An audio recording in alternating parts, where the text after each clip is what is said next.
Hey, in this video, I'm going to give you a quick and definitive guide on the prepositions of place in, on, at, and by with some business examples to help make these tricky little words feel easier and actually useful instead of being a problem or barrier for you. So if you ever feel lost with prepositions of place, fear not, because that is all about to change. Hey, it's Adam. Welcome back to my channel.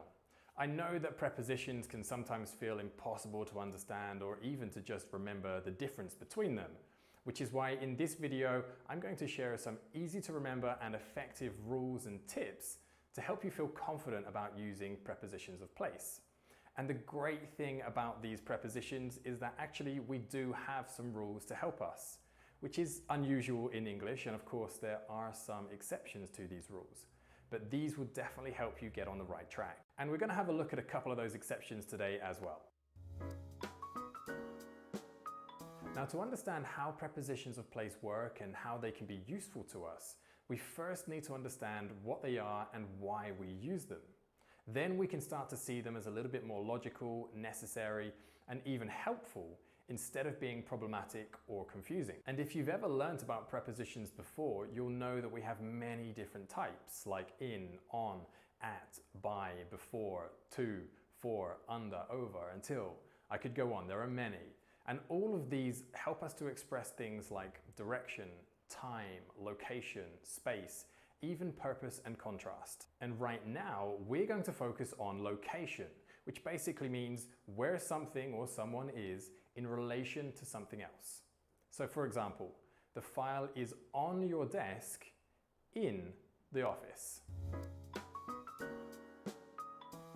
Now, having taught English to a lot of students, I know that some of you find prepositions very confusing and difficult and end up choosing one or two for everything. But that is a dangerous game because prepositions can drastically change the meaning of your sentence, particularly in business English. For example, have a look at these three identical sentences and notice the difference that just changing the preposition makes to their meaning. She's in the client's office. She's at the client's office. And she's on the client's office. The first sentence is saying that she's in their office. She is inside the building or room. The second is saying that she's at their location or their address. Makes perfect sense. And the third, wait a minute, she's on the client's office. That doesn't make any sense at all. We can't be on the office. We can be on the roof of the office building, but we still specify what that surface is with the preposition on. So this one makes no sense at all. It's clear to see that these small two-letter words have a significant impact on the meaning of your sentences. So define the meaning of the sentence or message that you're trying to communicate and then match that with the appropriate preposition. Here's a quick pro tip for you. Trying to learn a long list of prepositions and their meanings can be really challenging or near on impossible. A much more effective way to learn prepositions and remember them is first have some rules to help you understand them, and then also learn some collocations, which are typical words that are used or associated with those prepositions. For example, in the room, on the desk, at the office, by her side. These collocations help us create a visual or mental association between the words and the prepositions, giving it meaning and helping us to remember. So where can you find these collocations? My recommendation is to read through books and articles and also listen to audiobooks where you can see and hear those collocations in action while you engage with the content. This is a really great way to not only enjoy the things that you're reading, but actually to learn English and typical language through that material as well. Another great tool to use to make it even easier to remember is to have a defined visual representation or image where you can clearly see how these prepositions work and how they differ from each other. And these tools are exactly what I'm going to share with you right now. So how do we use the prepositions of place in, on, and at to express location? What are the rules? Well, we use in to express enclosed spaces or bordered spaces, which are typically less specific locations as well, which is why we use it for countries, states, cities, neighborhoods, and even content inside a document. And you may be thinking, hang on a minute, countries, states, cities, they're not enclosed spaces, they don't have any walls surrounding them. And you're right, but they do have an imaginary border or an imaginary perimeter, and that is something that we can be in, which is why we use the preposition in. For example, they're going to be in Germany for the trade fair. We'll be in the office until 11. They're waiting in the hotel lobby. I saw the sales figures in your email.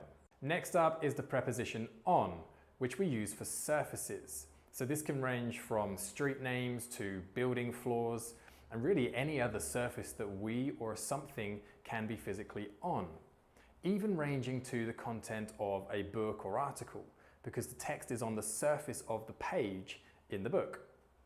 Here are some examples. The office is on Oxford Street in London.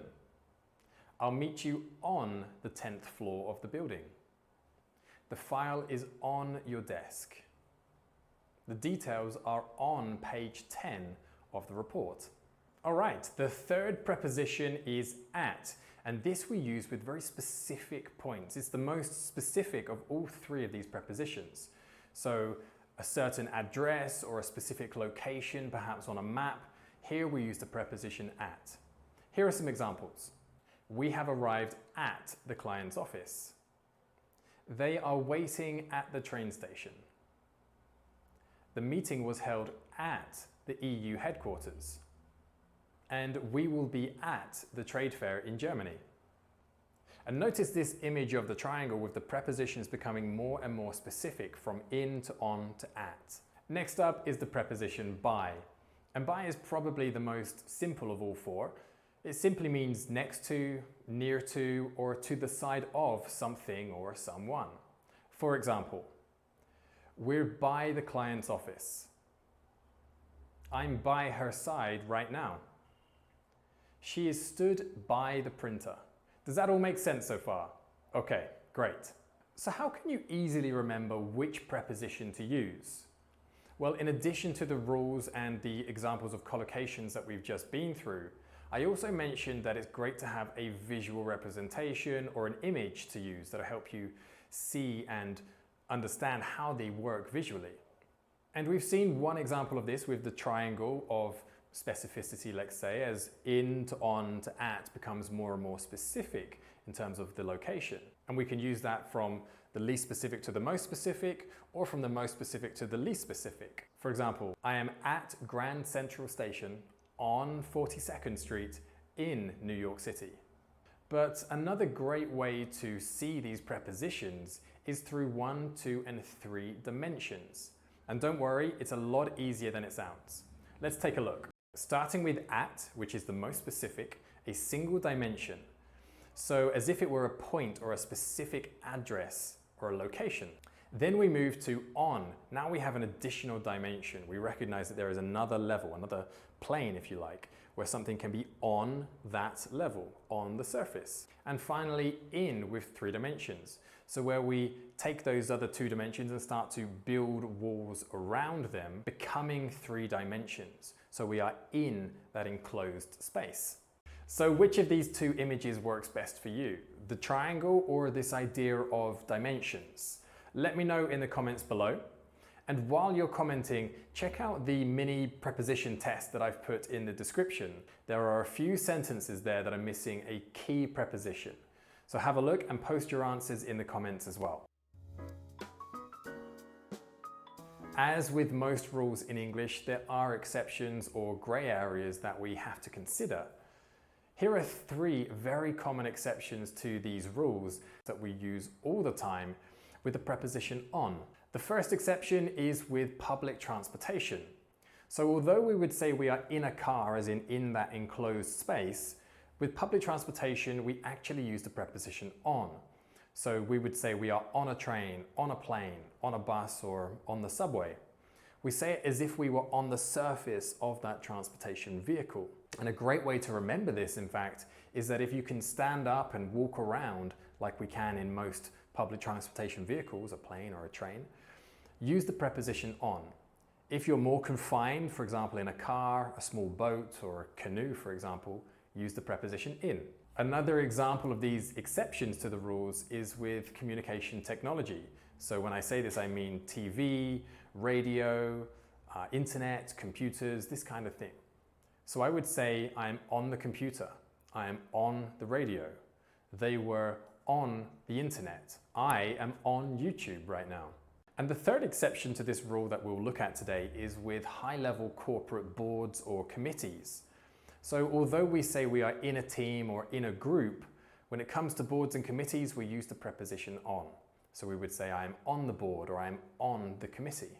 Okay, that's it for prepositions of place. Let's briefly look at what we've covered. So we went through an overview of prepositions and what we use them for. We've seen the difference between in, on, at, and by, as well as some rules to help us. We've looked at the exceptions where these rules don't apply. We've also focused on the fact that just changing the preposition can significantly change the meaning of our sentence. And we've covered some key ways to help us remember these prepositions and how to use them through collocations and through these diagrams of the triangle and the dimensions. If you like this channel and want to keep learning English with me, please hit the like button and subscribe to this channel for more native English and business English tips, insights, and lessons. All that just by hitting the subscribe button below. Now I'd love to hear from you. So tell me, which prepositions do you find most difficult or easiest in English? And which of the tips today has helped you the most? Let me know in the comments and feel free to connect with me on social media. You can find all the links you need in the description below. And if you want to learn even more English right now, check out these two videos right here. Thanks for watching. I'll see you in the next video.